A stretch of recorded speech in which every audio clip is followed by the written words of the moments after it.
आप सभी देशवासी को हमारे तरफ से, हमारे चैनल महाराजगंज टीचर के तरफ से मकर संक्रांति पर्व की ढेर सारी शुभकामनाएं। सभी छात्र छात्राओं को मेरा ढेर सारा शुभाशीष। वे निरंतर नई नई ऊंचाइयों को प्राप्त करते रहें एवं बड़े तथा गुरुजन वृंद को मेरा सादर प्रणाम।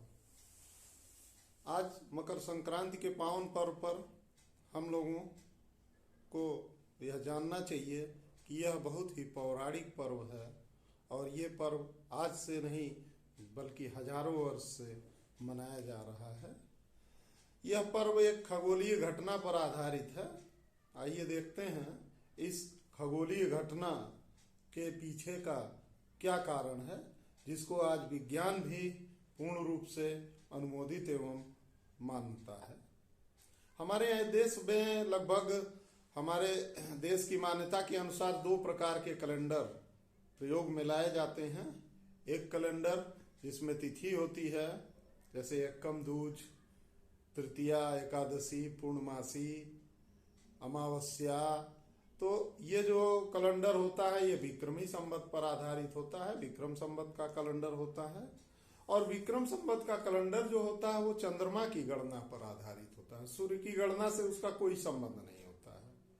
जबकि जो अंग्रेजों का कैलेंडर है ग्रिगोरियन कैलेंडर, तो ग्रिगोरियन कैलेंडर सूर्य की गणना पर आधारित होता है। तो ये दोनों कैलेंडर माने जाते हैं और दोनों कैलेंडर प्रचलन में हैं। एक बात खास जो होती है, ये मकर संक्रांति का जो पर्व है ये दोनों कैलेंडर में एक ही तिथि में पाया जाता है।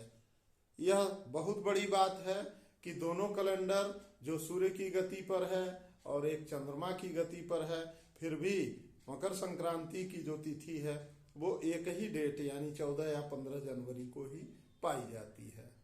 आइए देखते हैं पृथ्वी हमारी किस हिसाब से गति करती है। अगर सौर मंडल की बात करें तो सौर मंडल में सूर्य के चारों ओर सभी ग्रह चक्कर लगाते रहते हैं, जिसमें हमारी पृथ्वी भी है। तो हमारी पृथ्वी के साथ क्या ऐसी बात है जो मौसम बदलते हैं, दिन रात होते हैं और तमाम प्रकार के ग्रहण आते हैं। ग्रहण के साथ साथ संक्रांतियां भी आती रहती हैं, जिसमें एक संक्रांति जो आज है मकर संक्रांति। तो यहां देखें चित्र एक मैंने बनाया हुआ है, ये हमारा सूरज है और ये हमारी पृथ्वी है जो 23.5 अंश अपने अक्ष पर झुकी हुई है। ये 23.5 अंश ये झुकी हुई है, 23.5। तो हमारी पृथ्वी दो प्रकार की गतियां करती है। एक परिक्रमण की गति करती है यानी परिक्रमा लगाती है, और एक घूर्णन गति करती है यानी लट्टू की तरह अपने स्थान पर भी नाचती है। तो ये जो लट्टू की तरह नाच रही है पश्चिम से पूरब की ओर नाच रही है, और साथ ही साथ ये सूर्य का चक्कर भी लगाती है। अब सूर्य के चक्कर को अगर आप देखें तो कुछ ये अंडाकार कक्षा होती है, जिसमें कभी कभी हमारी पृथ्वी सूर्य के पास आ जाती है और कभी कभी सूर्य से दूर हो जाती है। साथ ही साथ पृथ्वी में अगर पृथ्वी की बात करें तो पृथ्वी का ये जो विषुवत रेखा होती है 0 डिग्री अक्षांश, इस पे 23.5 डिग्री ऊपर जाते हैं तो ये कर्क रेखा है, और 23.5 डिग्री नीचे मकर रेखा होती है।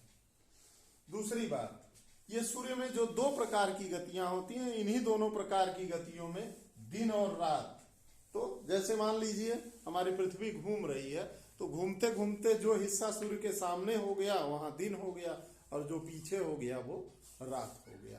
तो दिन और रात जो होता है वो सूर्य की पृथ्वी की परिभ्रमण के कारण होता है, यानी जो घूर्णन गति होती है उसके कारण पृथ्वी में आपको दिन और रात प्राप्त होते हैं। इसी तरीके से जो परिक्रमण होता है यानी सूर्य के चारों ओर जो घूमती है पृथ्वी, उसके कारण ऋतुओं में परिवर्तन होता है। जैसे यहां देखें, यहाँ 22 दिसंबर लिखा हुआ है। 22 दिसंबर हम भारत के संदर्भ में बात कर रहे हैं क्योंकि भारत हमारा उत्तरी गोलार्ध में है।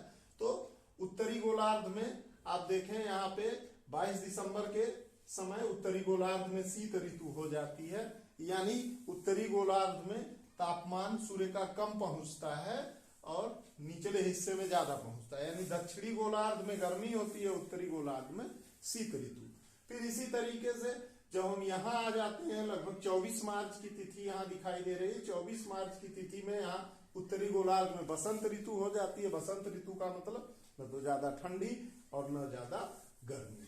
फिर आगे बढ़ते हैं तो यहाँ पे आप देख रहे हैं 21 जून की तिथि दिखाई जा रही है, और 21 जून की तिथि में ये आपका ग्रीष्म ऋतु हो गया उत्तरी गोलार्ध में, क्योंकि अब सूर्य की किरणें उत्तरी गोलार्ध में सीधे पहुंचती हैं। और यहाँ पे नीचे आ जाए तो 23 सितंबर की तिथि दे रही है, 23 सितंबर में उत्तरी गोलार्ध में शरद ऋतु आ गई, यानी यहाँ से शीत ऋतु का प्रारंभ हो जाता है, यानी मौसम धीरे धीरे ठंडा होने लगता है। तो ये तो हो गया ऋतुओं में परिवर्तन और दिन और रात में होने वाला परिवर्तन।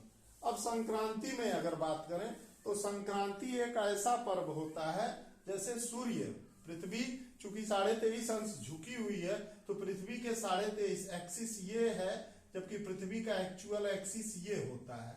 तो एक्चुअल एक्सिस ये होने पे इस पे ये पश्चिम से पूरब की ओर ऐसे घूमती है, घूर्णन गति करती है पश्चिम से पूरब की ओर। तो पश्चिम से पूरब की ओर ये जो घूर्णन गति करती है, तो घूर्णन गति के क्रम में ये सूर्य से दूर सूर्य से पास ये भी घटना हो रही है जो परिक्रमण में हो रही है। तो यहाँ पे इस तिथि से मकर संक्रांति की जो तिथि होती है, सूर्य जो है वो मकर रेखा से धीरे धीरे किधर की ओर शिफ्ट होने लगता है, कर्क रेखा की ओर शिफ्ट होने लगता है। इसी को दूसरी भाषा में ये भी कहा जाता है कि सूर्य हमारा दक्षिणायन से धीरे धीरे किधर की ओर आने लगता है, उत्तरायण होने लगता है। यानी दक्षिणी गोलार्ध से किधर की ओर आने लगता है, उत्तरी गोलार्ध की ओर। यानी धीरे धीरे अब इस गोलार्ध में, उत्तरी गोलार्ध में धीरे धीरे गर्मी बढ़ने लगती है, या ये भी आप कह सकते हैं कि रातें छोटी होंगी और दिन धीरे धीरे बढ़ना चालू होगा। जबकि जब मकर रेखा के सामने आ जाता है सूर्य, तो हमारी रातें जो होती हैं वो बड़ी हो जाती हैं और दिन छोटा हो जाता है। आप लोगों को ये हमारा वीडियो कैसा लगा, इस पर अपने कमेंट, अपने विचार, अपने सुझाव अवश्य हमको दें। वीडियो को लाइक करें, सब्सक्राइब करें। धन्यवाद।